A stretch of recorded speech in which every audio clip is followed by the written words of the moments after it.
Hello and welcome to the Carl Blemming channel. Today we are putting Ubuntu on a MacBook Air. To be specific, I'm going to be installing Ubuntu version 14.04, the current long-term support version, onto this. It's an 11-inch MacBook Air, which was made in, this is the 2010 model. And this one is actually the base model. It has a 1.4 gigahertz Intel Core 2 Duo processor, 2 gigs of RAM, and a 64 gigabyte solid state drive. So I did a bunch of research on getting Ubuntu running on this and all the tweaks I had to do to get everything working. So I figured I would share that with you in a video for a couple of reasons. One is that I hope it's informative and entertaining, but also I'm doing this as a reference for myself because at some point in the future I may put OS X back on this, and then I may want to reinstall Ubuntu, and instead of figuring out how to do it again, I can just refer back to this video. I'm going to keep the computer plugged into power outlet during the whole procedure. It's probably a wise precaution in any case, but just don't want it running out of battery power halfway through the installation. And by the way, the exact model of computer, this is a MacBook Air 3,1. Which is the 11-inch model. The 3,2 was the 13-inch one, which was produced the same year, and I think these instructions would work for both. If you have another model of MacBook Air, this may vary depending on the specific hardware components. Now, the first step of this process is to download the Ubuntu desktop image and burn it onto a DVD. So I did that. This is version 14.04.2. There have been a couple updates since this was first produced. And it is the 64-bit desktop version, and it's the one that is adjusted properly to work on Mac systems. It has MAC in the file name. And by the way, I will put full instructions and download links and commands and everything in the description of the video, so you can just copy and paste it and use it as a reference. Okay, step 2 is to back up your data, because this process will permanently erase everything that is on the solid state drive on your MacBook. I have already done this step, so I'm not gonna show you that. Okay, step 3 is to boot the computer from your Ubuntu image. There's a couple ways of doing that. One way is to, instead of burning it onto a DVD, you burn it onto a USB flash drive like this. I decided not to take this route because there is some, it's possible to do this, but it's a little bit trickier because the Mac can boot in two modes. It can either boot into BIOS mode or EFI mode. And booting from a USB flash drive goes into EFI mode by default, and you want Ubuntu to boot into BIOS mode in order to install it correctly. So if you do use a drive like this, you have to do something special to basically trick this into booting into BIOS mode. And unfortunately, I do happen to have a external optical drive for the MacBook, which plugs in through the USB port. So I'm just going to use this, and that's why I burned it onto a DVD. Okay, the disk is in the drive. So the way that you boot from an external drive on the MacBook is you push down the power button while at the same time holding the C key.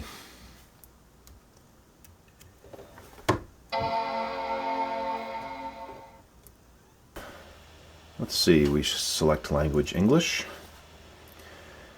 And we have a menu here where we can try it without installing, install it, and just skip this and boot from the hard drive. So we're going to do try Ubuntu without installing.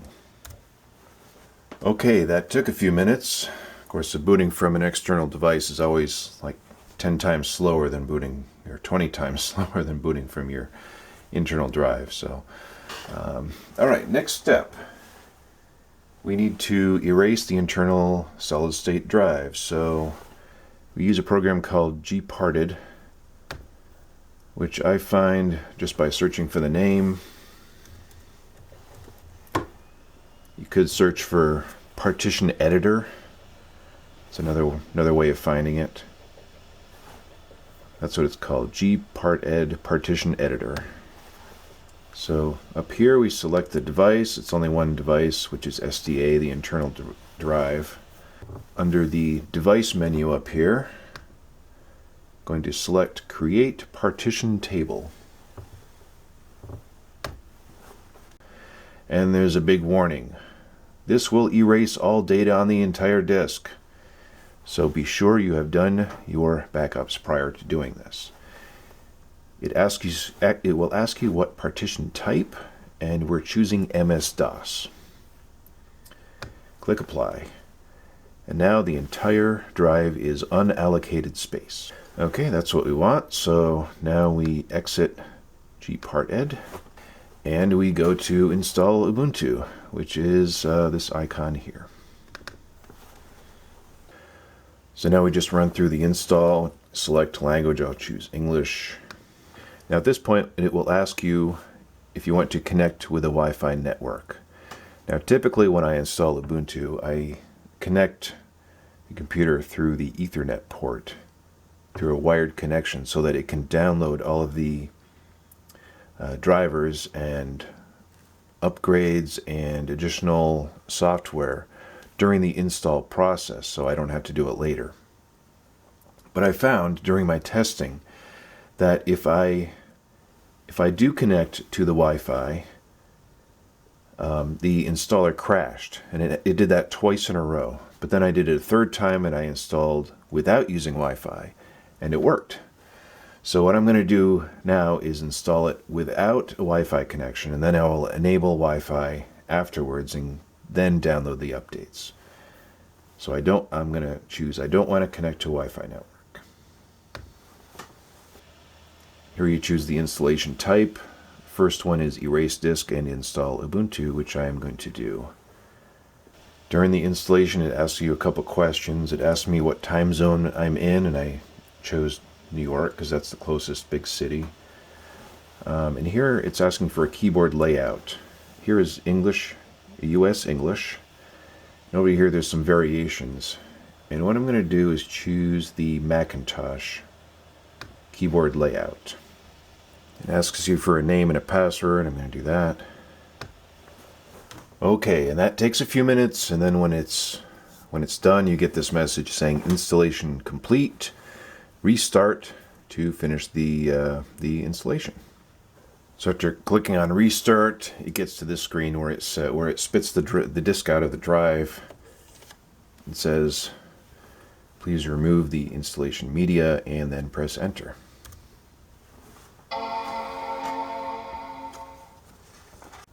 Okay, the computer restarted. This time it booted from the install that we just put on the solid state drive. So now I type my password and log in for the first time.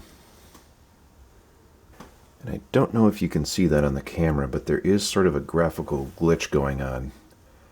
There's sort of a pulsating purple line which is going down the screen right here.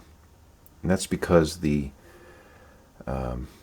graphics driver is not fully compatible with the nVidia chip in this computer, and there is a fix for that, which I'll show you later. Okay, so step 5 was to install Ubuntu without Wi-Fi. Step 6 is to enable Wi-Fi. So let's go up here and click on the Wi-Fi icon, choose our network, and type in the password. Okay, then we click on connect. Now the next step is to change the graphics driver. Now, the whole screen has been looking pretty good so far, but in my previous attempt, there was like a lot of graphical glitches across the top of the screen, and the whole thing would even occasionally crash. And that's because the default graphics driver on Ubuntu is the open source nVidia driver called Nouveau. And so what we're going to do is replace the Nouveau driver with the proprietary nVidia driver. And that one is perfectly compatible with the 320M chip on this computer, and that will eliminate all of the graphics glitches and crashes. So let's do that. I need to find a program called Additional Drivers. So I'll just type driver, and it's the first thing that pops up. So let's click on that. So this is a bit different from the last time I did this. Previously the nVidia driver showed up right here and I was able to select it, but now it's saying there's no drivers available. And I did reboot the computer, disconnecting the external drive when it was shut down, and still nothing is showing. So I think I'm going to have to do it another way. I'm going to go through the Ubuntu Software Center. And I'll just search for nVidia. And okay, here is the binary for the current driver. Click more info. Oh, it's available from a restricted source, so I have to activate that source first. Then maybe it will show up in the driver application. Now we'll reopen additional drivers, see what it says now. Okay, now it's showing up. I guess I had to manually activate the source for the driver. So I'm going to choose, like right now it's saying using Nouveau display driver. I want to change that to use the nVidia binary. I don't know what the difference is between these two. I'll use the one that says proprietary tested. And click apply. Asks for my password. Okay, it's finished downloading, so we click close. And now we need the terminal. So we have to type something. So at this point we type sudo nVidia -xconfig. And this will create a configuration file for the nVidia driver. Now that it's created this file, the xorg.conf, now I want to reboot so that we are using this new driver. Then you can choose restart or shut down. I'll do restart. Now there's one more step for nVidia. Type nVidia in the search and we get this program called nVidia X Server Settings. Let's open that. And here we have the nVidia X Server Settings program. Next step is to click on X Server Display Configuration here. And then click on Save to X Configuration File. And this is the location of that file that we just created. Click Save, and what this will do is it will modify that configuration file so that the driver is specifically tailored to this hardware. Okay, so at this point you're essentially done. You've got a fully working Ubuntu install on your MacBook Air. The only thing you have to do is run the update manager and download all of the bug fixes, security updates, etc., which have been rolled out since this disk image was first created. But there are a couple additional things which I'm going to do just to optimize the system and customize it to the way I like to work, and I'm going to show you those things now. And also, as I said before, this is for my own reference in case I want to redo this at some point in the future. So let's get to those. Okay, the first thing I'm going to do is disable a program that runs by default that's called AppPort. And if you ever install Ubuntu and you get this this mysterious pop-up message that says "System Program Problem Detected," click here to report problem or something like that. That's AppPort. It's a tool which is used during the beta testing of the software to send error reports back to Canonical. But as I am not a beta tester, I am an end user, I don't want to have this program running just because it may occasionally have these mysterious pop-up boxes appearing, and I don't want that to happen. So I don't think there's any downside really to turning it off, because this is presumably a finished product, so I don't have to report errors back to the company. So let's see, I'll start up a terminal and I'm going to type sudo gedit etc /default /AppPort, APPORT. And it'll ask for my password. And gedit is a text editor. And it even has, in this comment section, it has this description. Enabled equals 1 means it's on, enabled equals 0 means it's off. So we just save it and we're done. Now we can just check to be sure that it's saved correctly. So we'll just cat that file and show it, and it is 0. So next time I reboot, AppPort will be turned off. Alright, the next thing I want to do is enable trim support on my solid state drive. Now I'm going to click on this and I'll type drive, and I just want to show you something. It's a program called disks. Let's open that.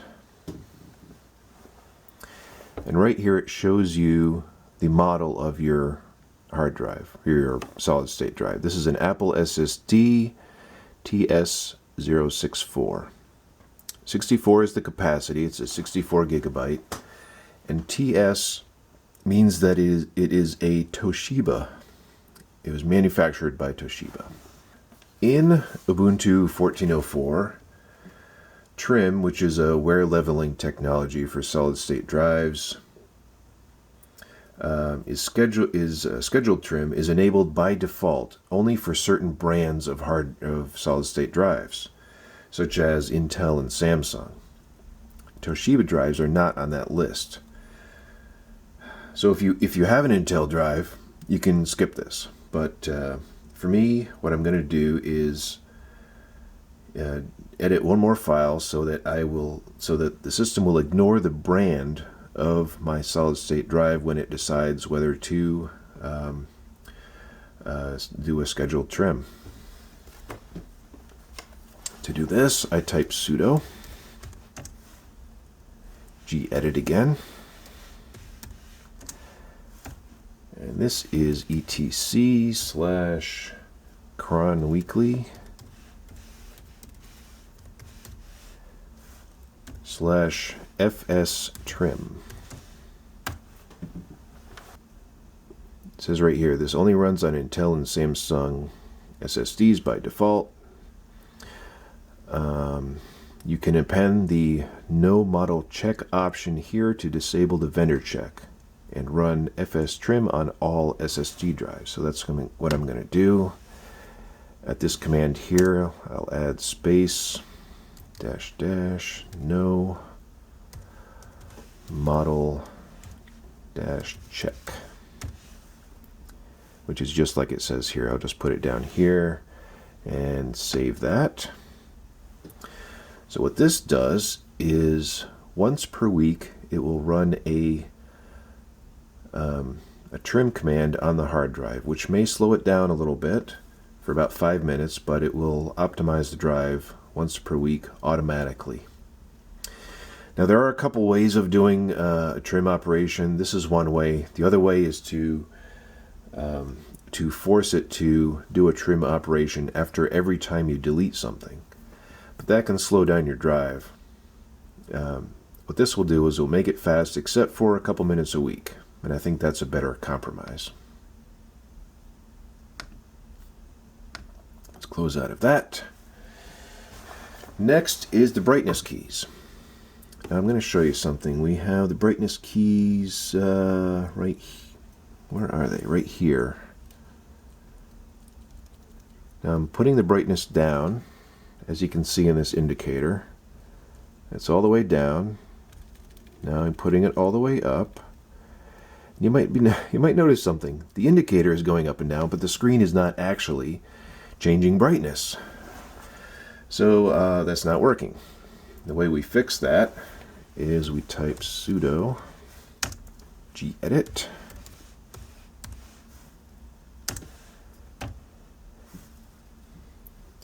etc slash capital X11 / xorg.conf. This is the configuration file that the nVidia configuration file that we created earlier. This, by default, this does not exist, but we did create it earlier, so we can edit it. Alright, so what we're looking for is the device section. So we have server layout, files, input device, and device right here. So this is the section for the nVidia card. What we have to do is add a line here.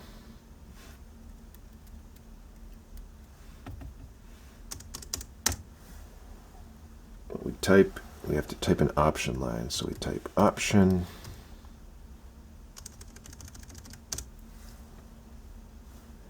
quote registry d words quote space quote enable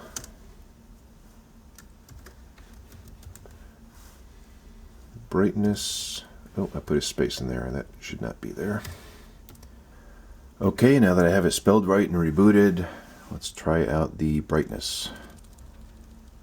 And the brightness does fade as you push the buttons. Fantastic. Alright, the next step will be to avoid that long EFI white screen thing when it's booting.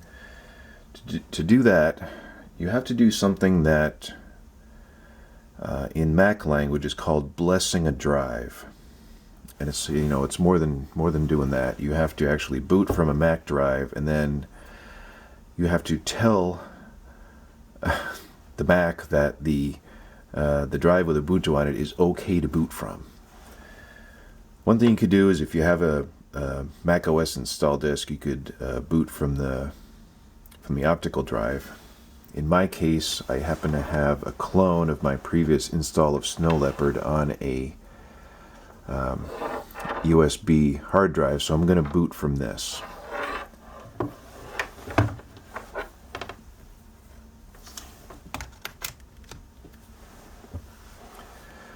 Now I'll restart the computer while holding the C key, and this will boot from the external device.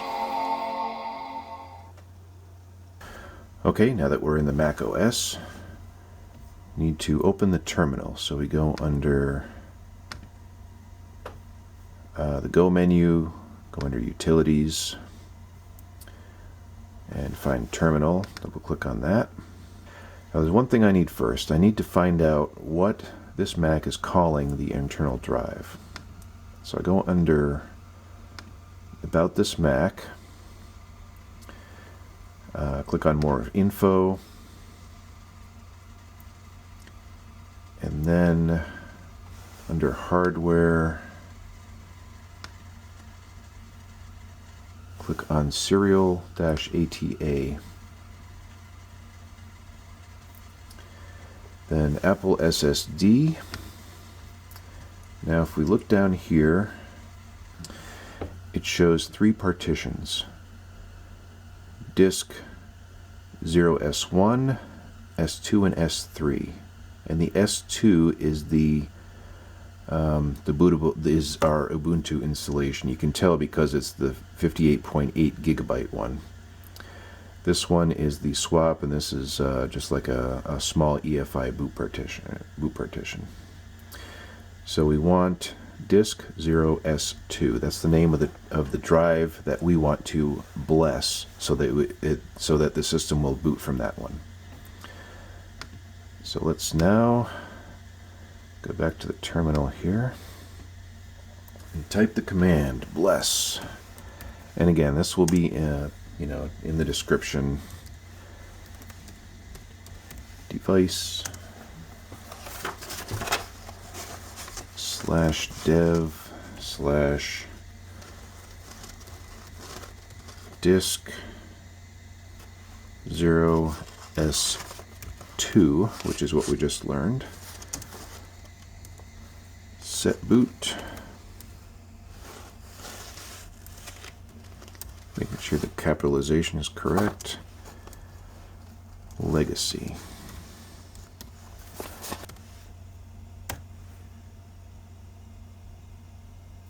Okay, I think that's it. It just blessed it. So I am now going to shut down the Mac install and try to reboot and remove the drive, and then try to reboot, see what happens.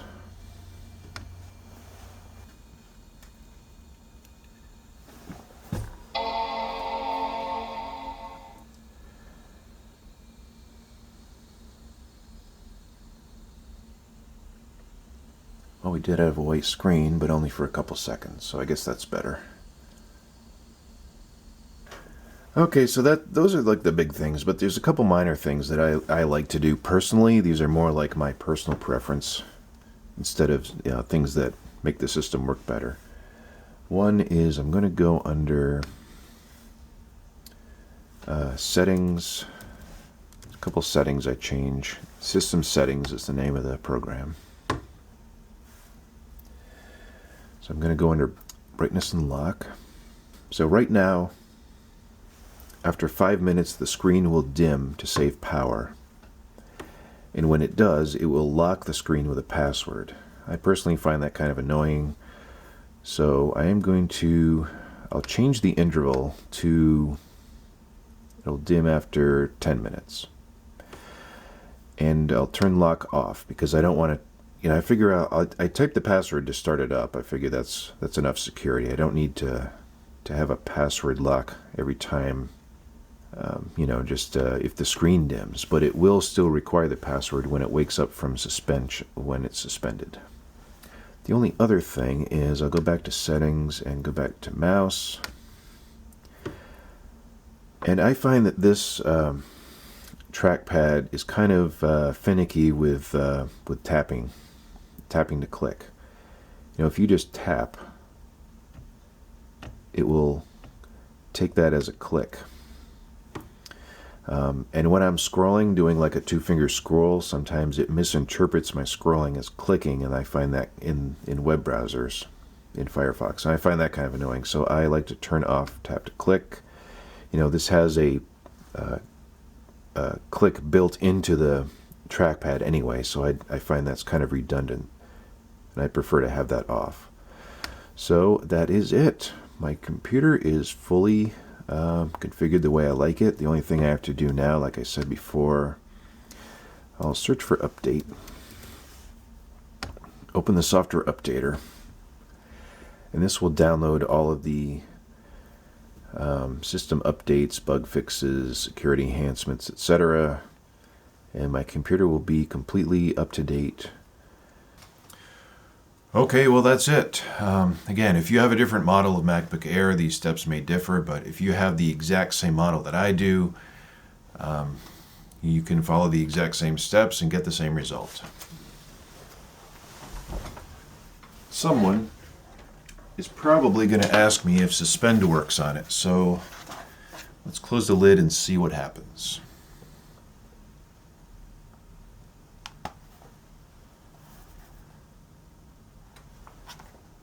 Well, the light turned off, so the screen must be off. All right, let's open it up again.